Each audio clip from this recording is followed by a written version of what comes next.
From its humble origins as a tough-as-nails run and jump, through to its Zelda-bothering RPG heights, the Wonder Boy series evolved rapidly and dramatically, going through as many genres as it had names.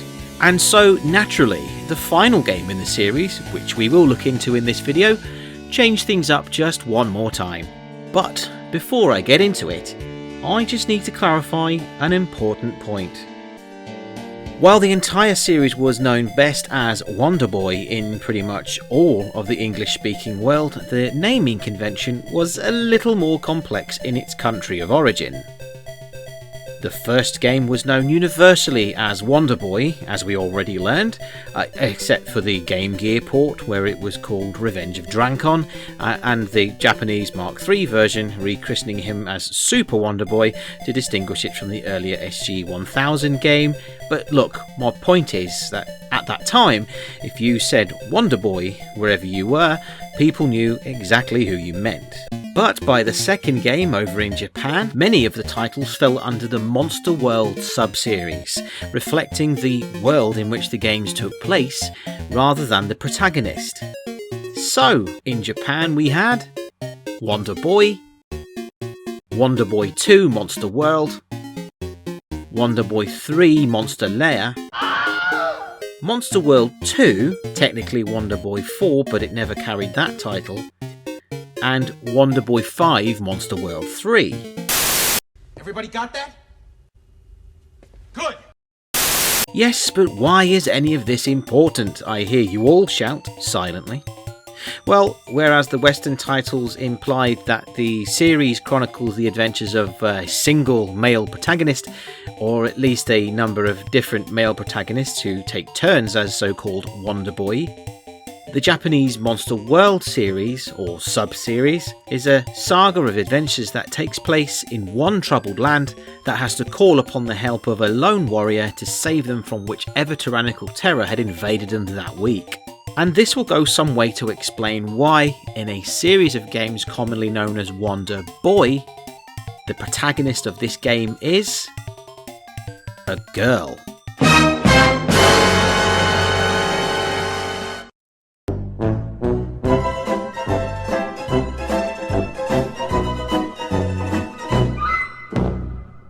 Okay, so for those of you still left watching, Monster World 4 burst onto the scene in 1994, relatively late in the Mega Drive's life cycle, and in Japan only, at least at first.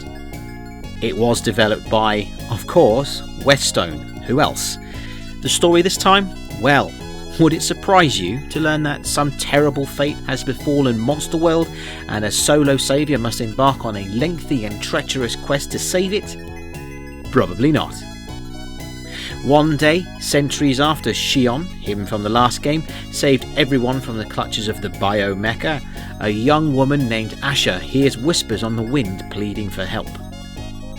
Turns out these are the 4 ancient spirits of the monster world calling to her, and they've been imprisoned by an evil enemy thought long defeated. So she up sticks and leaves her home of Estefan village to become a warrior and restore peace to the world.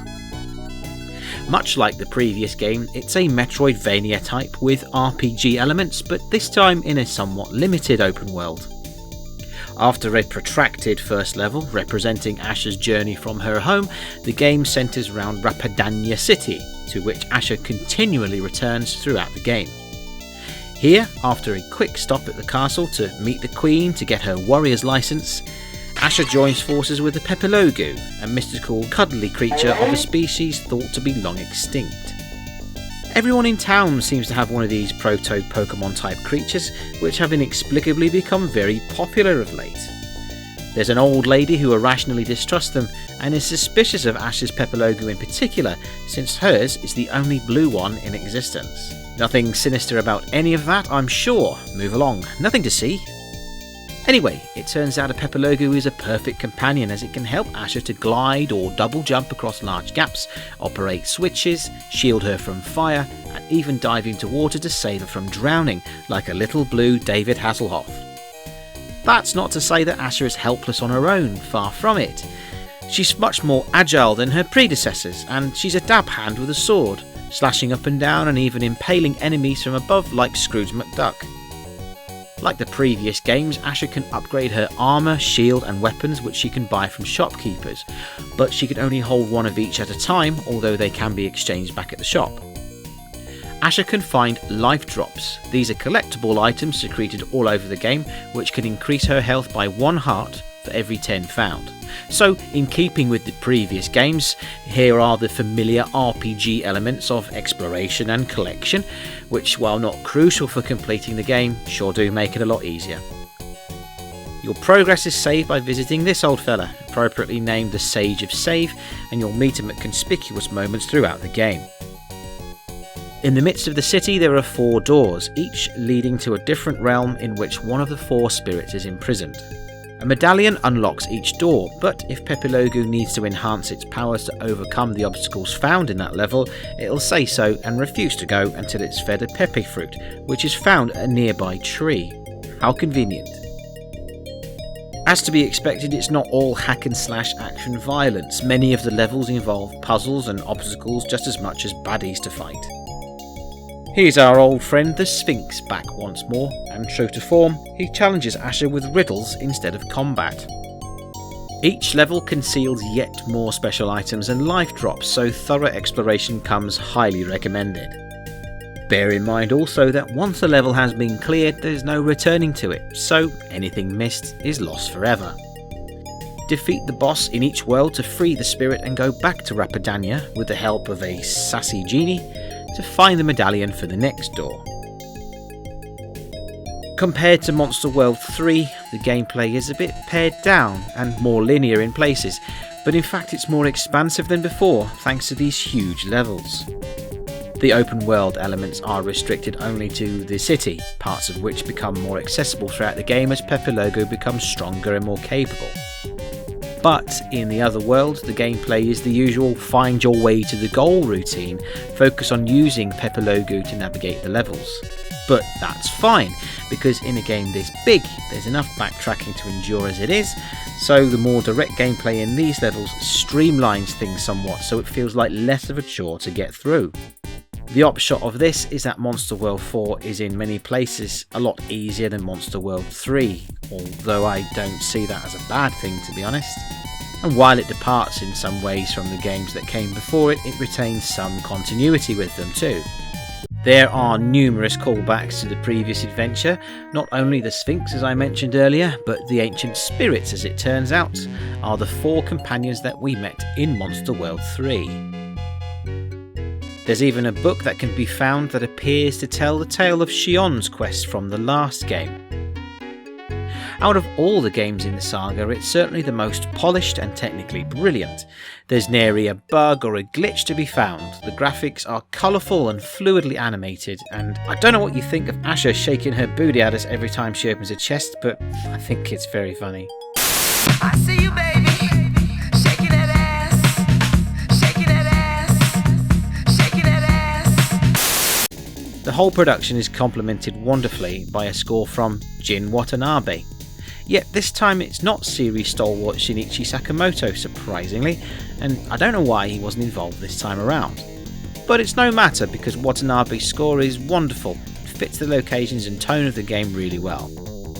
Overall, Monster World 4 is a top-tier RPG light adventure, packed with character and humour, and were it not for the Dragon's Trap, could have been the best in the entire series, in my opinion.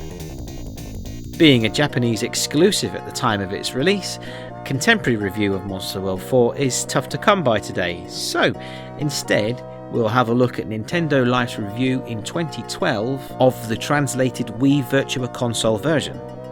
They praised it to the skies, and rightly so, giving it a score of 9 out of 10, declaring, Monster World 4 may not be very challenging and thus less satisfying to beat than previous games, but it makes up for it in spades with ton more charm, more varied, enjoyable gameplay, and some of the finest sprite work and music the Mega Drive has to offer.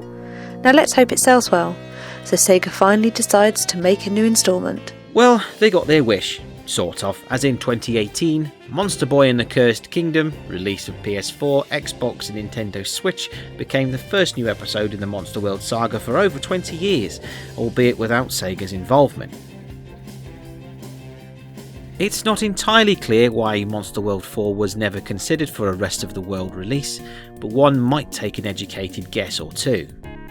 Around the middle of the 90s, the Mega Drive, or Genesis if you prefer, was petering out, what with the Sega Saturn turning heads and Sony's new PlayStation gaining some serious hype. Not to mention, the Mega CD and 32X add-ons had pretty much sapped the patience and goodwill of loyal Mega Drive owners. The huge amount of dialogue and other on-screen text within Monster World 4 would have required extensive and expensive translation, and the prospect of doing that for a console that was circling the drain in those regions might have been off-putting for Sega. And I don't want to get all Anita Sarkeesian on you, but we have to consider the possibility that those divisions of Sega outside of Japan just weren't keen on booting out their male protagonist of their Wonder Boy series to replace him with a female hero. Who knows?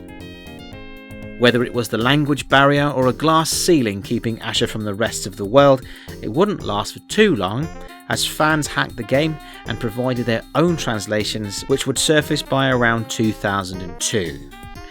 Of course, since then it has been available officially translated on the PlayStation Network, Xbox Live and Wii Virtual Console as mentioned before, and most recently included on the Sega Mega Drive Mini Console, which came out in 2019.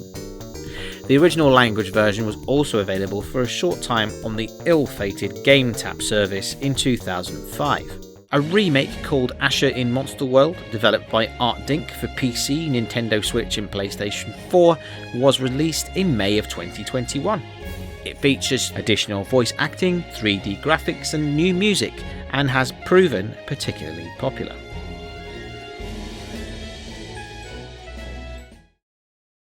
And there we have it, the final game in the original run of the Wonder Boy series, or as we learned, the Monster World series, sort of.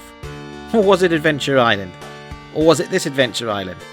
Or was it Monica's gang? Whatever. I hope that over the course of this video series I've helped clear the confusion surrounding the whole franchise for you, and that you now know your dragon's traps from your dragon's curses and your monster lands from your monster worlds. If you've enjoyed this video, please like, share and subscribe for more. That's all from me for now though. Thanks for watching, and I hope to see you next time on Retro Respawn.